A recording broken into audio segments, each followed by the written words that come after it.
look at those children and say, not on our dime. Right. Yes. Not in our time. I don't care where the kids come from. They are children. That's right. What are we doing?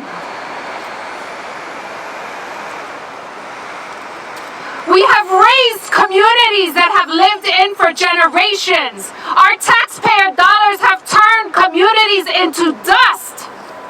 We have blown up hospitals, educational buildings, everything. For what? This is not a trick question. We should not be confused. And if you are confused, you have bigger issues to handle.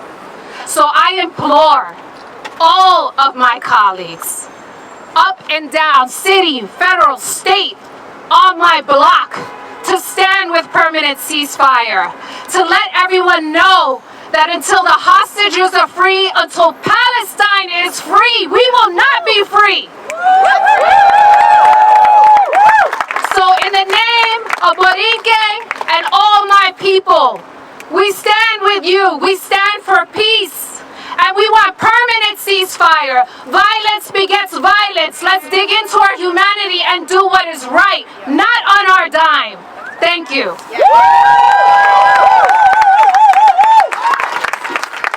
Wow. I just want to again just thank our council members for joining us. And that was Councilmember Hanif, Alexa Aviles, Chio Say, Sandy Nurse, Lincoln Wrestler. Am I missing anybody? Rita Joseph. Oh. Irina. And next I would like to actually bring up Councilmember Tiffany Caban. Hey y'all. My name is Tiffany Caban. I am council member in the 22nd District in Queens.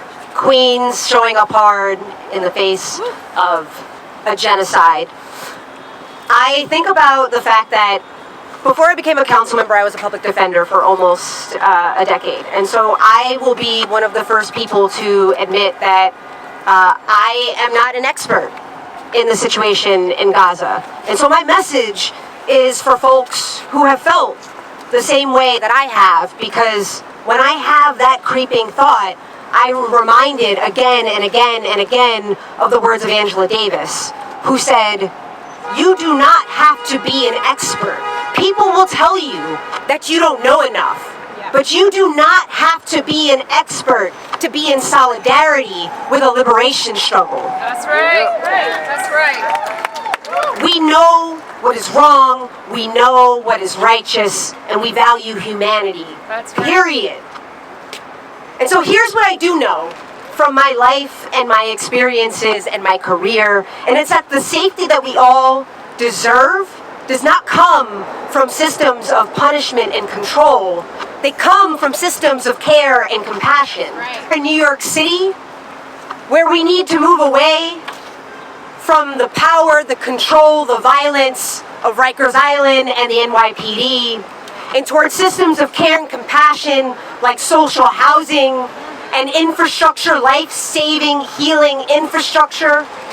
I believe that between the Jordan River and the Mediterranean Sea, that means shifting away from apartheid and occupation and towards equal rights and democracy and economic security for everyone. That's right. And so I'm here to stand and say very loudly and clearly as you are that that starts with a ceasefire, an immediate and permanent ceasefire. That is the only place that it can start. It starts with ending the bombing and the killing and starvation of Gaza. It starts with President Biden cutting off the flow of weapons and money to what is a fascist Netanyahu government. That's right. That is how we save millions and millions and millions of lives in Gaza, over half of which are children under the age of 18. That is how we get all of the hostages released, whether Israeli or Palestinian. That is how we begin to chart a new course to put us on a path towards a democracy that centers the equal rights and humanity and dignity of all. And so I think about the power of this 24-hour action, but how it is just a mere reflection of what we are feeling every hour of every single day. And that is pain, and that is fear, and that is devastation. But it's also hope and determination and just fucking doggedness to say that we will continue to fight for our neighbors here and abroad until we achieve our goal, until we save lives, until we do what is necessary, until we get a ceasefire. So thank you, I love you, and I will be here with all of y'all each and every day. Thank you. Again, I would like to thank all of the council members that had the courage to come out here today and want to call for a ceasefire and to stand in solidarity with all of us here and the people of Palestine. So next, I would like to bring up our next speaker, who is Audrey Sassoon from Jews for Racial and Economic Justice. Jay Fred. Jay Fred in the house. Good morning. I actually want to start by expressing my love and solidarity to our Palestinian siblings. And I want to thank our council members who've so bravely spoken out. My own representative, thank you, Councilmember Joseph, and to everyone who's been coming out. Good morning. My name is Audrey Sassoon. I'm a Mizrahi Jew. I'm gonna read because I'm very emotional. I'm a Mizrahi Jew of Syrian, Lebanese, and Egyptian descent. And I'm the Executive Director of Jews for Racial and Economic Justice. I'm here today representing our 6,000 dues-paying members to say that we need an immediate, permanent ceasefire, and we needed it yesterday. Yes. We needed it months ago. We needed it to save the lives of tens of thousands of Palestinians who've already succumbed to Israel's brutal U.S.-backed bombing campaign. And we need it to save hundreds of thousands of lives that still hang in the balance. As an organization primarily focused on local New York City issues, I'm also here to say that what happens in Israel and Palestine is also local. It impacts our local communities, our organizing, and our politics. Like many people, I have loved ones with friends and family in Israel and Palestine. And so what happens over there actually is deeply personal to me, like it is for many New Yorkers. But regardless of that personal connection, all New Yorkers, all of us, all of you here, live and pay taxes in the United States, taxes our government uses to provide over $3 billion in annual military aid to Israel. You all know the number. And that is before the additional billions we send to fund Israel's current assault, genocidal assault on Gaza. That ain't right. More specifically, our tax dollars in New York City make up $120 million of that annual aid to Israel, specific to New York. That makes us complicit, and it's what compels many of us to action day in and day out. And as organizers working on a range of issues impacting New Yorkers' daily lives, we also know that money could go a hell of a long way towards funding programs that create actual community safety, as we've heard, like guaranteed housing, healthcare, and the other resources we so desperately need right here in New York City. That's right. Add to this the fact that Israel's war machine has created ripple effects in our own backyard, whether it's the rise in hate violence, the silencing, doxing, and defunding of individuals and organizations focused on Palestinian solidarity, or the extraordinary sums poured into primary challenges to unseat progressive elected officials for having the audacity to speak up for Palestinian rights. That ain't right. I know I need to wrap up. I want to say one more thing. All right, so yes, it's a local issue. But here's the thing. As we've heard, you do not have to be Arab, Muslim, Palestinian, or in my case, in the case of our members, Jews who say no, to speak out against an unfolding genocide. That's right. You simply need to be a human being who is paying attention. That's right. The impunity within which Israel is operating and the scale of the destruction and carnage tells us everything we need to know. Israel's bombardment has nothing to do with guaranteeing anyone's safety, including that of the Israeli hostages who remain, whose lives also hang in the balance. At J-Fridge, our vision of safety goes beyond militarism and ethno-nationalism. It inspires us to organize locally with our neighbors across difference for real democracy and the collective liberation of all people. But as we build that future, we refuse to take our eyes off of Gaza, and we will not be silent. Right. We organize to demand a ceasefire because it's personal, because it's as much a local issue as an international one, and most of all because we are human beings witnessing an unfolding genocide. As a Jewish New Yorker and a human being, I say not with my tax dollars and not in my name. Calling for a ceasefire is the bare minimum. We are proud to stand here today with partner organizations to send the loudest possible unified message that New York City demands a ceasefire now. Ceasefire now! Ceasefire now! Ceasefire now! I'd like to introduce our next speaker, who is Karun Malik from Healthcare Workers for Palestine.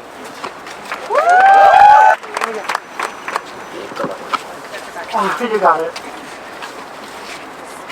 Good morning, everyone. I'm a medical student graduating soon with my medical degree, and I'm here to represent the New York City chapter for Healthcare Workers for Palestine. And we are the full spectrum of our clinical care team. It's not just nurses or doctors. We have NPs, PAs, all of our allied health professionals, EMS workers. We are gathered, more than 600 of us, and we take a grassroots and labor approach to really advocate for our brothers and sisters in Palestine.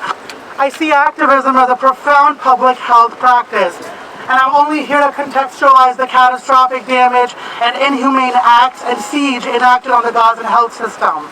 Many of us saw firsthand how the COVID-19 pandemic ravaged our nation. More than 1 million people have died and nothing was really done about it. But there's always money for war. There's always money for genocide. We didn't have protective gear. Doctors died. That all could have been prevented if we as a country value healthcare and rehabilitating our society. The medical infrastructure in Gaza has collapsed. In November, the only cancer hospital was bombed and demolished. Women are laboring 150 a day and NICU babies are dying. Children as young as 5 and 6 are dying from heart attacks because their hearts can't handle the stress.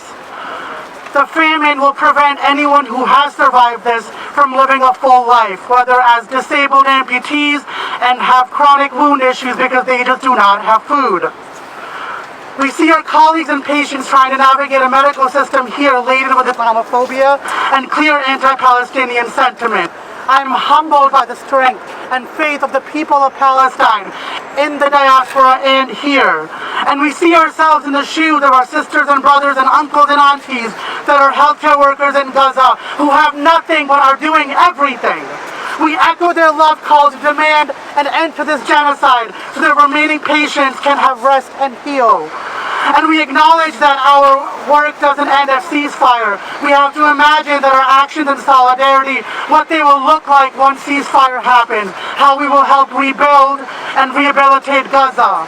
So we demand an immediate ceasefire, unlimited aid, and we hope to see a free Palestine. Thank you. I'd like to bring up another speaker, who is Najla Kass from Mamas for a Free Palestine. Good morning, everybody. Good morning. Can everybody hear me back there? Yes. Noise! Woo! First, I want to start off by saying, dear Aaron Bushnell family, until I saw your son on fire, I believe that our hearts were too broken to grieve. I regret your loss. I want people to love Palestine instead of dying for it. Right. I wish you had known Gaza prior to the genocide, a region of unwavering love and hope for life. It's a killing field now. During these hard times, I wish you strength and patience. May your son rest in peace, and may his sacrifice, as well as yours, not be in vain. Amen. Amen. My name is Najla Khas, proud Palestinian from Gaza. I'm honored to be here with you all, to be able to add my voice to our collective call for an immediate and permanent ceasefire in Palestine. It has been 100+ days of constant bombardment, displacement, and ethnic cleansing. That ain't right. 100+ days of us calling for an immediate and permanent ceasefire. Shame. Every 4 minutes, a Palestinian is killed. Shame. When will it be enough? Rather than us using important resources to bring an end to the killing, our leaders are funding and providing other material support to the genocide of the Palestinians with our tax dollars. That ain't right. Shame. Our country leaders refuse to lift a finger to stop the starvation, siege, and blockade of an entire population. That ain't right. But then proudly provide arms to Israel as it conducts its genocide. They happily coordinate the bombing of Yemen, a country that's hundreds miles away from Gaza, so that our packages can show up on time. That ain't right. Enough is enough. This isn't just a far-off international crisis for us. It's an issue that affects us directly here and now. The decisions made by our leaders impact our city, our communities, and our neighbors. We cannot and will not let the U.S. and Israel get away with this genocide. We demand transparency, accountability, and a revelation of our nation's position in the face of such grave humanitarian crisis. We demand our taxpayer money to be used for the betterment of humanity, not to fund massacres, extermination, and displacement of an entire population. That's right. We demand an immediate and permanent ceasefire, not only for the month of Ramadan. We will not give up for Palestine. I will continue using my voice until my uncle is out of that tent in Rafah. Incredibly excited to be joined by more council members. I'd like to bring up council members Sandy Nurse and Jennifer Gutierrez to come to the light. Good afternoon, everyone. Good afternoon. Or morning, I'm not sure. My name is Sandy Nurse. I represent the 37th Council District. I see my other colleague, Alexa Aviles. You want to? Oh, you were here already? Okay. I'm here to support. We rolled together. Look, I think, one, I'm really grateful for everybody who put this together. It goes on and on. Okay. And who really put this on and is out here. And everybody who's out here, who's going to hold space for 24 hours reading the names out here. Just thank you for putting it together. Myself, my two colleagues here, and some others, we've been calling for a ceasefire for months now. As the bare minimum we could do to articulate that the killing of women and children and families, just it's intolerable. It's unacceptable, and it's not going to get us anywhere. And this isn't just any city. This is New York City, and we are a city of the world. We are a world of worlds here. Everything that happens at every corner of this earth impacts our communities, our people here, our family members, our siblings who are out in the world and here. And so it is our responsibility and our obligation, at a minimum, just to say that a cessation of military action, leveling of neighborhoods, leveling of civic and social infrastructure that allows communities and people to thrive and survive and just live is not a pathway that we can accept for any outcome. That's right. So, you know, I don't really have much to say because it just seems so stupid that we have to even do this and we have to even put time and energy towards this. And I'm really hoping that the rest of my colleagues can find the courage and can step up and step out and just say the bare minimum, which is the ceasefire now. Yes. So thank you all for being here, for what you do. No, it's okay. I'll just add that I am one of a few members that has been calling for a ceasefire. I'm also one of a group of council members that has been called anti-Semitic repeatedly. And as someone that grew up here, and like Sandy said, loves that she's from a city that is the world city, it's incredibly hurtful to think that it is radical to call for an end to violence. To think that it is radical to call for an end to occupation. To think that it is radical to call for no more money to fund war. It's not radical, y'all. I can sleep at night. That's right. But I'm encouraged by all of you here and know that we all have each other's personal safety when we talk about these things, when we kind of stretch our necks out in this way. But for all of us, it's a matter of, yes, life and death. It is a matter of people. It is a matter of right and wrong. And calling for a ceasefire is 100% right. And I just want to applaud all of you that have held us accountable, that have been showing up to various offices, asking their various representatives to join us in this call for a ceasefire, and hope that you continue to find the courage and the strength to do so. Because until we get there, we have a lot of work to do, and more stakeholders and leaders need to feel what we feel right now. So thank you all so much, and thank you to the organizers again for hosting this vigil today.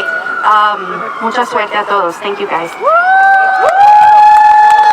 give it up for Councilmember Gutierrez and Nurse. I'm also very excited to bring up our next speaker, Jumani Williams, public advocate.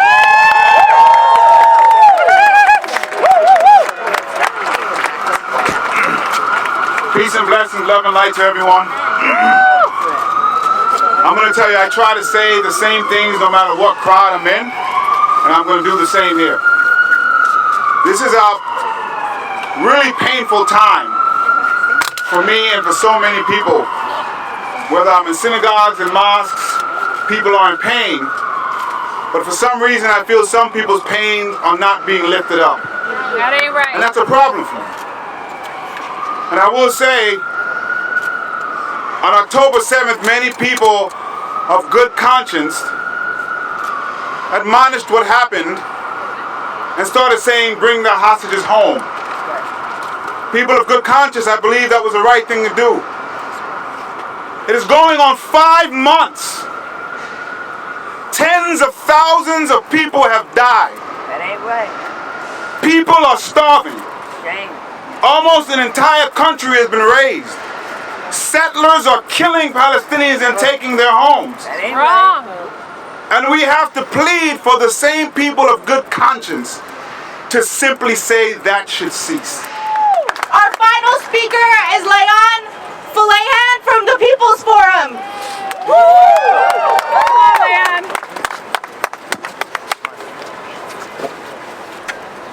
2 days ago, U.S. Airman Aaron Bushnell set himself on fire in a clear act of protest because he could no longer live with the fact that his life was being used to carry out a genocide in Palestine. Shame. Aaron Bushnell had clarity about the role that the United States plays in the mass murder, ethnic cleansing, mass starvation, and brutal massacre of the Palestinian people. Yes. And as much as the capitalist media and the mayor's office would like to deny it, the people of New York also have this clarity. Yes. That's right. The streets of New York City have been filled every single day for over 4 months, calling for an end to the genocide and actually for an end to the occupation. Yeah.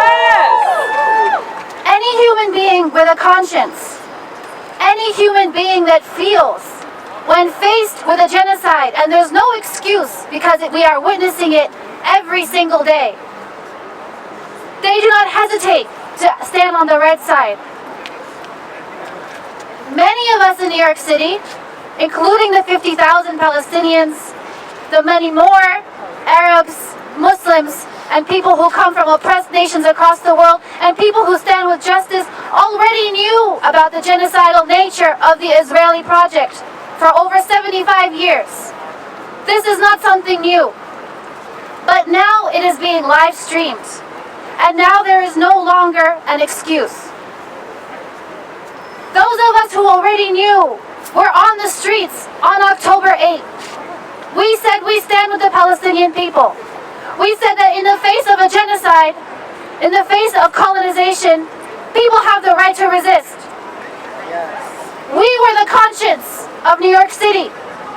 And the mayor's office responded with the most racist and violent tropes to demonize and fearmonger.